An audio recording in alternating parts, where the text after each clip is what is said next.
Hello everybody, today we're going to be looking at the first quarter for each MLB team and grading them on their performance. A lot of this is based on expectations, so how everyone thought they would do coming into the season and then how they're actually performing. And then also kind of what the team would want out of this season, whether a team's trying to tank and they're doing that effectively, or whether a team's trying to tank and they're actually kind of performing better than they should be, or whether they're coming out of a rebuild and they are performing well, or they're trying to come out of a rebuild and they are not playing well. So, first up, we're going to use alphabetically. So first we have the Angels. So, the Angels are 27-19 and they are second in their division. That's what these other numbers are, so they're ranking the division. So the Angels absolutely get an A. An A in this case means they're certainly above expectations and doing it a good way. Everything is clicking with the Angels. Their problem has always been their pitching. Their pitching is coming through. Their lineup is extremely strong. It's at the very top in the league, and their pitching is actually also at the very top. So everything's going well for them. And then also for each team, I picked a key player, whether that be their best player or just someone of note. So for them, I had to pick Trout. He missed so much of last season due to injury. He's come back this season full force, looking to win his fourth MVP. He has 2.9 WAR, a 210 OPS plus, and 12 home runs. So it's definitely safe to say Trout is back. His injury last season has not affected him at all this season. In the lineup, he's surrounded by Ward, Shohei, Rendon, Walsh. He just has lots of lineup protection. Everything's going right for the Angels so far, so they get an A easily. Next, we have their division rival, the Astros. They are 29-16. They are first in their division, but for me, they get a B. A B means the team is performing well and they're performing where they should be. The Astros are first in their division. They have a good record, kind of what everyone expected. They're not like 32, 33 wins, which would put them at the A, like absolutely amazing season so far, but they're doing very well. They're doing as they should do. And the player of note for them is Verlander, as he came back after 2 years essentially of not pitching at all to 2.2 WAR, a 301 ERA plus from a starter. That's not really supposed to happen unless you're DeGrom. And then also 49 strikeouts for about a strikeout an inning.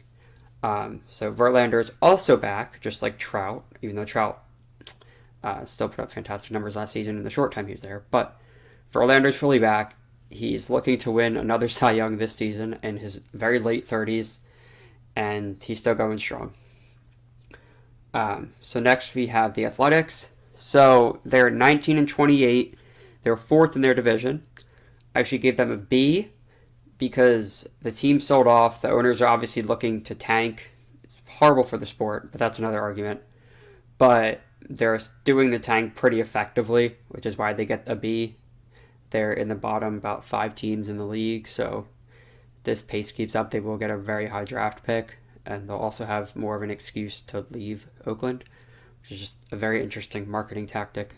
But yeah, they get a B because their tank and such is working so far this season. They're not that fun to watch. There's really no redeeming aspects about them. But their player of note is Blackburn, who after a while this season he's pitching absolutely fantastic. He has 2.3 WAR, 210 ERA plus, which again for a starter, really, really good. And he's pitched 48 innings, which is only 10 shy of his previous season record. So he should, within the next 2 starts, he should pass his previous record. And he's doing it very effectively.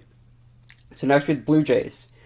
Going into the season, everyone ranked them as top 1 or 2 teams with the Dodgers. But they are only 24-20. They are third in their division. I'm going to give them a D. If they were at 500, then they would get an F, but they're still hovering a few games over 500. So far it's just a D. And they are third in their division. So they still have the Red Sox under them. They don't have too much to worry about yet. Lots of their players, their pitching has looked especially strong, and lots of their lineup is looking good. It just hasn't fully come together yet to give them the results they need. So I chose Manoah. He has 1.8 WAR, a 234 ERA plus, and for him I chose his win-loss record, which is 5-1. The Jays simply win when Manoah is pitching. Obviously, Manoah barely gives up any runs, but even when he does, the Jays still usually find ways to win. He rarely loses a game, and the Jays rarely lose when he's pitching, even if Manoah himself doesn't get the loss. Next, we have the Braves. After the World Series last year, they're 21 and 24. They're second in the NL East. I gave them a D. A C could be justified because just like last season, they didn't break 500 even until mid-August, and that's when they took over the division and didn't look back. But as of now, since they did just win the World Series last season, they should really be at least over 500 and somewhat up there competing with the Mets. But they're just not doing it so far, so they get a D. But that's more expectations. Based on like pure reality, a C would maybe be fitting better, but they do need to pick it up a little bit. Their player I picked is Wright. He has 1.6 WAR, a 1.63 ERA plus, and 61 strikeouts. He and Fried have been fantastic at the top of the rotation. Wright is actually out pitching Fried, which is a great sight to see. Next we have the Brewers. The Brewers are 29-16. They're at the top of the NL Central, as they're supposed to be. Everyone predicted that. They're meeting that expectation. So just like Houston, they get a B because they're where they're supposed to be and they're performing well. Simple as that. Their player of note is absolutely Josh Hader. He has 1.2 WAR as a reliever, remember. 16 saves on the season, and the last run he gave up was July 28th, so obviously it's of last year. He's insane. He's pitched in 16 games this season. He has 16 saves. Hasn't given up a run in almost a year, in 10 months, which is absurd. He's clearly the best reliever in baseball by far. Should end up in the Hall of Fame. But that's a discussion for many years in the future. As of now, he's certainly the Brewers' most notable player. Next, we have the Cardinals. The Cardinals are 24 and 20. They're second in their division, and I gave them a C. They're performing well. They're a solid team so far, but a few more wins would be nice. Obviously, last season, they were faltering right around 500 the entire season before their 17-game win streak that locked them in the playoff spot, which obviously that's super fluky, and stuff like that is not supposed to happen. But I feel like they're not, I mean, they're kind of meeting expectations, so they're not supposed to necessarily be as good as the Brewers. They are definitely a solid team, but that's why I think a C is more fitting for them. If the expectations for them were a bit lower, then I'd say a B would be fitting, but I think a C is okay for them. And I chose Paul Goldschmidt. He's still super underrated, even though at this point he's like well over 50 WAR and he's almost guaranteed Hall of Fame. But 2.3 WAR this season, 192 OPS plus, and 57 hits in only like 42 games. So he's well over a hit a game, which leads to his 192 OPS plus. He's doing fantastic. He's being a bit overshadowed by Arenado, but I think he's finally this season getting some more of the recognition he deserves, especially with his walk-off grand slam. But next, we have the Cubs. The Cubs are 18 and 26 after many offseason acquisitions. They are fourth in their division, and I gave them an F. Last season, they sold off lots of people, but they are just not making it work this season. Not much is going well. Their pitching is giving up lots of runs. They're not scoring a ton, and they just lost to the Reds 20-5. So that's kind of says a lot about their season so far. So I definitely think they deserve the F. They really need to turn it around and get back in the race for their division. Does not look like they can possibly catch up to the Brewers at this point, and even the Cardinals are kind of seem like still a whole tier above them. I chose Contreras for them. He has 1.5 WAR and a 146 OPS plus as a catcher. That's very good. That's really what you want to see. Catching is definitely the weakest hitting position, so having a 146 OPS plus from your catcher is really good. For the D-backs, they are 23 and 23. They're still at 500, and they are fourth in their division. I gave them an A because the D-backs are not supposed to be at 500 over a quarter through the season. No one expected that. They're supposed to be at the very bottom with the Orioles, with the Nats, with the A's. They're just simply not. They're ahead of the Rockies, who everyone thought the Rockies, even though they have their own problems, were still better. But I chose Zach Gallen. He has 1.4 WAR, 185 ERA plus, a league-leading 828 WHIP, and a league-leading 5.4 hits per nine. So he allows the fewest hits per nine in MLB. Their pitching for them is doing really well this season. That's a lot of what's carrying them. Their offense is coming through at times, but the pitching is definitely what deserves the spotlight for them. Next, we have the Giants. The Dodgers. The Dodgers are 30 and 14. They are first in their division, and they get a B. Again, like the Brewers, like the Astros, they're first in their division where they're supposed to be. That's that. So they get a B. Freddie Freeman is who I chose to spotlight. Mookie has a lot more WAR than him, but everyone expects Mookie to always be performing well. And I wanted to spotlight Freddie since he made his transition from Atlanta to LA. So Freddie has 1.9 WAR. He has a 152 OPS plus, 53 hits, and again, about like low 40s games. And he has 18 doubles, which is leading the league. So Freeman is showing, even though at the age of almost 33, he can still hit extremely well, and he fit right into LA. Giants are 24 and 19. They're third in their division, and they also get a B, just like the Dodgers. Even though last season was an absolute anomaly with them winning 107 games, expectations for them this season were still a bit lower. Posey retired. Belt, Crawford, they're all a year older. Joey Bart has to get adjusted. So I think being 24 and 19 is still solid for them. That's a B. That's kind of where they're expected to be, and they're performing well there. Camilo Doval, their second-year closer, 0.7 WAR, 160 ERA plus, and 7 saves. He's doing it for them. He's fitting well in his role. He's getting adapted, and he should be solid there for many years to come for the Giants. Next, we have the Guardians. The Guardians are 18 and 23. They're third in their division, and I gave them a C. The expectations for them weren't that high. They're kind of meeting them. They're kind of just in the middle there. There's not really too much of note with them. They're kind of just one of those middling teams. But a lot of that's due to obviously their owners not really spending until this Jose Ramirez extension. But so Jose has a 2.2 WAR, 192 OPS plus, and 43 RBI, which is league leading. In the first, I think it was 8 or 9 games, he already had 20 RBI. Obviously, that rate has slowed down, but he did reach that. So he's showing that his extension was definitely the right decision. No one even doubted that, but he's still cementing his name and still trying to become known as one of the top players in the league. Obviously, he is one of the top players in the league, but he's still quite underrated. The Mariners, 18 and 27, fifth in their division. Same as the Orioles. Not where the Mariners are expected to be after their miracle run last season, coming in at the very, very end of the season, just missing the playoffs. So, obviously, they get an F. Lots of people, easy to say that they overperformed last season, sure, but they did not expect to have the same record as the Orioles over a quarter through the season. So, they easily get an F. They're at the bottom of their division. Even Oakland, who is tanking intentionally, is better than them, or has a better record. Whether they're actually better is a different story.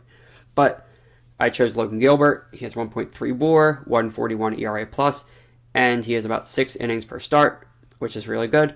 He's following up on a pretty solid rookie season as being Seattle's top pitching prospect. He's showing he can stay in the majors, certainly, no doubt about that. Next we have the Marlins. Marlins are 18-24, fourth in their division, and I gave them a D. They obviously did build up their roster a bit more this season. Their pitching was already fantastic. Their rotation is very young, very solid, can take them far for years. And they did build up their lineup a little bit, but they're still faltering. They're still 6 games below 500. They probably, even though the Phillies and the Braves are also underperforming technically, the Marlins are still doing a bit worse. Probably about where the Phillies and Braves are, around only 3 games below 500. That's kind of where the Marlins expected to be at this point, not double that. So they still have a decent amount of work to do to actually get back to 500 and have what would be technically considered a successful season. I believe 500 for them would be considered that and their steps out of their rebuild. But they're not quite getting it done, so I think a D is fitting for them. Pablo Lopez has 2.2 WAR, 202 ERA plus, 6 innings pitched per start, and league leading, or no, not league leading, 56 strikeouts, which is a bit over 1 per inning for him. Next we have the Mets, who are looking pretty legit this season, obviously every season, but with the Phillies and the Braves both faltering so much at the beginning of the season, things are looking a bit better for them. They're 29-17, and they are first in the NL East by about 7.5 games, quite a solid margin. and they have obviously received an A. They are not overperforming, but compared to expectations, everyone obviously assumes, oh, Mets, they're going to falter, they're going to fail. But Mets are doing fantastic. They've been at the top of their division, seem like they're going to stay there. So everything's going very well for the Mets. So Jeff McNeil leads the team in WAR with 2 WAR.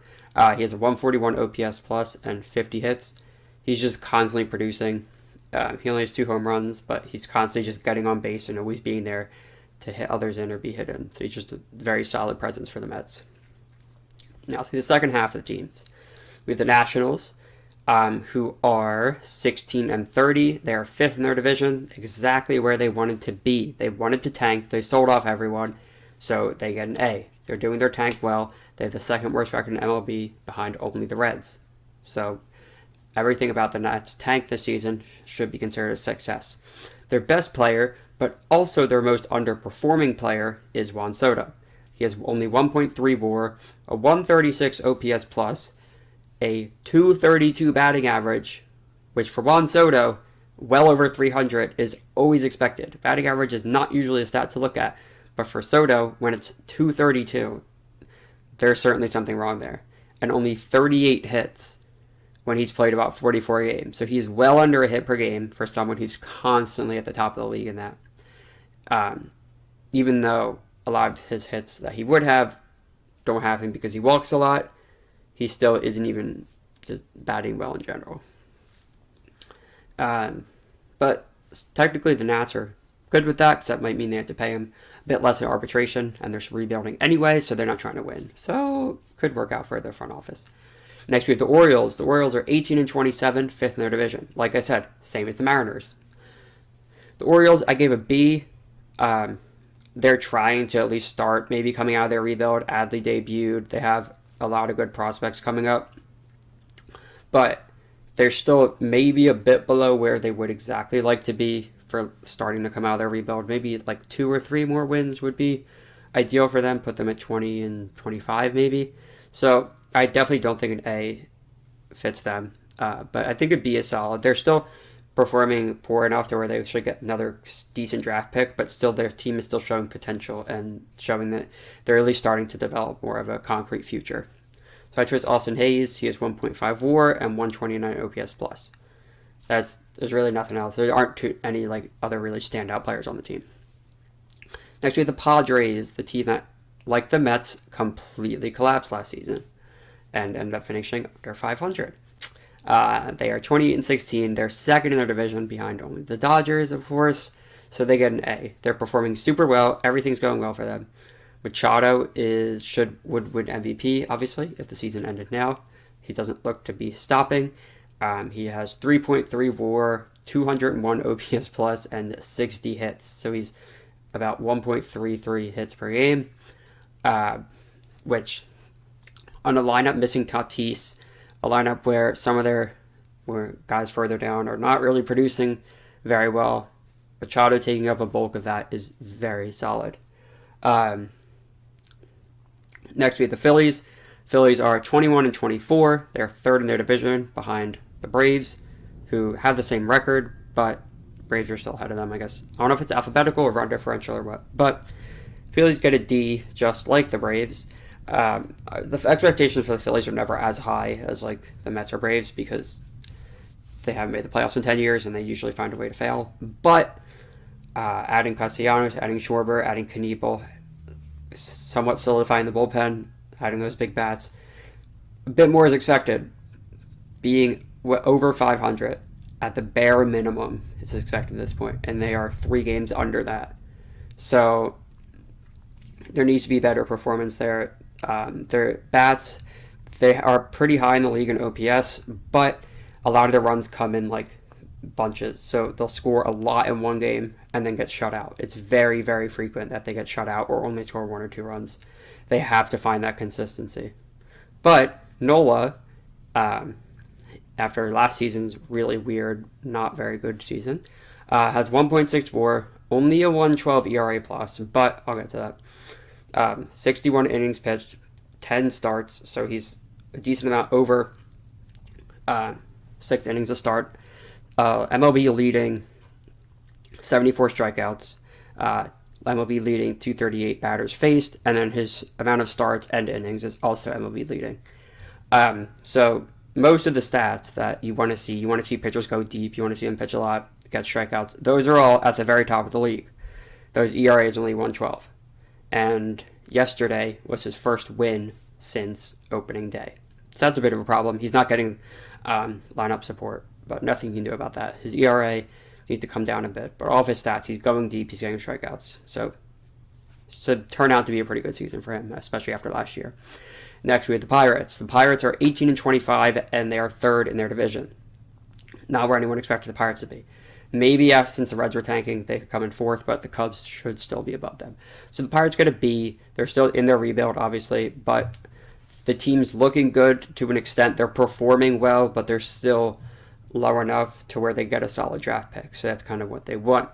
Bednar, their closer, has 1.4 WAR, a 5.32 ERA plus, and 8 saves.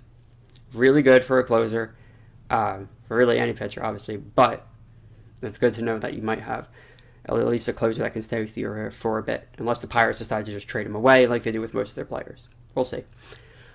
The Rangers are 20-23. They are third in their division, and so I give them a C. They stacked up to an extent their offense over the offseason, but didn't do too much to address pitching. They got John Gray. Perez is performing fantastic, but their offense isn't quite hitting it yet. Though being only a few games under 500, I think that's okay. I doubt they really expected to compete with the Angels and the Astros this season. So I think a C is okay for them. They're fine. Nothing. But Perez has 2.1 WAR, a 2.41 ERA plus, 1 complete game shutout, and he still has not given up a home run this far into the season with about 9 starts. So fantastic for him. The Rays are 26-18. They are second in their division, and I gave them a B. Second in their division isn't necessarily ideal. There's obviously still a ton of time left. They could definitely pass the Yankees at some point. That wouldn't be too difficult to do. But that record, 8 games over 500, I don't think the Rays have any complaints whatsoever. McClanahan has 1.4 WAR, 165 ERA plus, and like Nola, league-leading 74 strikeouts. The Red Sox are 21-23. They're fourth in their division. I gave them a D. The Red Sox didn't perform well in 2020, but then last season they made the wild card game, obviously won that. Then they ended up going to the ALCS, where they lost to Houston. They added Trevor Story. Their rotation this season was iffy, so the expectations for them, from me, weren't as high as lots of others. So I expect them to finish fourth in the division, but they should still probably be over 500. That isn't too much of an ask from them, but they're not. And Trevor Story is heating up, though, so that could help their record a bit. But for now, being under 500 with some of the additions they made and where they were last season, I think they deserve a D. Devers has 2.3 WAR. He has a 172 OPS plus, 62 hits, so 20 more hits than games played. So about 100 or 1.5 hits per game, and he has league-leading 17 doubles. The Reds are 14-30. They're fifth in their division, exactly where they wanted to be, so they get an A. They sold off everyone. They're tanking. They're last in the league. They should certainly finish last in the league. They have a better winning record, though, than a lot of teams since they were 3-22. When they were 3-22, they're absolute bottom. They picked it up a lot since then. They're actually 11-8 since that, and thus they're outperforming a lot of teams. Tyler Stevenson, their catcher, he has 1.1 WAR, a 130 OPS plus, and a 310 batting average. Those are all fantastic things from a catcher. Again, like with Contreras, catchers are the worst offensive position in the league, so having those numbers from your catcher is really good. The Rockies are 20-24. They're fifth in their division. They get a C. They're fine. The Rockies front office obviously sees them as better than they actually are. They're way better at home than they are in reality, but a C, I think, for them is fitting. The fan base as a whole, MLB fan base as a whole, did not have high expectations for them, and they're a few games under 500, so I think a C is fitting for them. CJ Cron has 1.8 WAR, a 152 OPS plus, and he leads the National League with 12 home runs. The Royals are 15-28. They are fifth in their division, so I give them a C. Again, no one had high expectations for them. They're really not good. They don't have much going for them, and they're performing horribly. And they'll have a high draft pick. So it's okay. Like, they get a C. They're fine. There's not too much to say. Their player of note, kind of like Soto, is on here for a bad reason. Salvi has only .6 WAR, an 82 OPS plus, and 6 home runs after last year, where he hit 48, breaking the catching record set by Johnny Bench. He only has 6 this season. He's on track for about 22, 23. That's a big problem. Obviously, the large extension he got was kind of seemingly a mistake, even though it was given before his monster season last year. It's kind of like Simeon. It just seemed out of nowhere that season, and he's not going to be able to reproduce it. So, yeah, only 6 home runs this season. The Tigers are 16 and 28. They're fourth in their division, only ahead of the Royals, which isn't saying much. They get an F. Last season, they performed pretty well. They were only a bit under 500. They looked like this season they could make a postseason push if they added the right offseason pieces. They added Erod, they added Javi, but not too much is going well for them. They're still 12 games under 500. That's a really difficult gap to make up unless you go on a Cardinals-type run as of last season. But they're just really nothing's going very well for them. Screwball has 1.2 WAR, a 152 ERA plus, and it's about 6 innings per start. When on a team that the pitching is kind of all over, at least you know you'll get that solid 6 innings from him when he starts. The Twins are 27 and 18. They're first in their division, and I definitely think they deserve an A. They should have been competing with the White Sox for the top of the division. The White Sox are kind of bailed out. Still, I know a lot of time, it's only a quarter through, but the Twins are playing very well at the top of their division. They're essentially dominating the other teams in their division. They have a fantastic record against their teams in their division. I talk about all this in my Twins video from a few days ago, but they're doing super well. Their offseason acquisitions seem to have worked so far, so the A is very fitting for them. Joe Ryan has 1.3 WAR, 159 ERA plus, and a 5-2 win-loss record, showing they are winning when he pitches. Only 1 or 2 of his starts haven't resulted in a decision. He has 5 wins out of his 8 or 9 starts, so that's very solid for him. He's getting his job done, and the team is supporting him. So we have the White Sox, who are 22 and 22. They are second in their division behind the Twins, even though they're just at 500, and they get a D. Not an F, because they're at 500 at least. If they're below 500, that'd probably be an F. But they do have probably the most amount of large injuries out of any team. So there's something to be said about that, kind of just like last season. But they're being at 500 is definitely a problem. They should certainly be higher than that at this point. They just are not really getting it done. They're having a lot of problems just with their pitching, with their hitting, off-field stuff too. They really need to start pulling it together and get better results. So I think a D is good for them. Definitely not an F yet. We'll see how that goes, though. They could turn this season into an F, though.